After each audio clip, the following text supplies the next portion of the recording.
Hello guys, welcome back to the channel. In today's video, I'm going to show you how you can complete the gift one egg fruit quest for the Easter Achievements 2026 and Grow a Garden game of Roblox Easter update without having the egg fruit.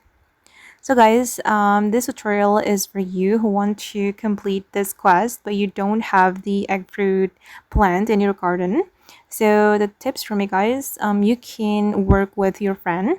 You can ask your friend who has the egg fruit tree in their garden, and you need to ask them to give you the egg fruit. For example, this is my egg fruit, and you can ask me to give you the egg fruit, and then you can give the egg fruit to the other player.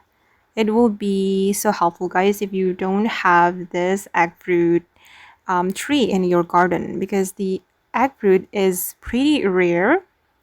You only have 0.5% percent chance to get the egg fruit from the Easter seed pack.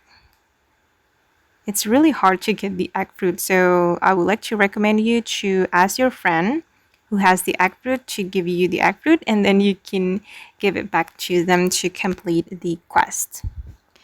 Okay guys, and that's how you can solve the gift one egg fruit quest for the Easter Achievement 2026 in Grow a Garden of the blocks. I hope this video will be useful for you. Thank you so much for watching, and bye!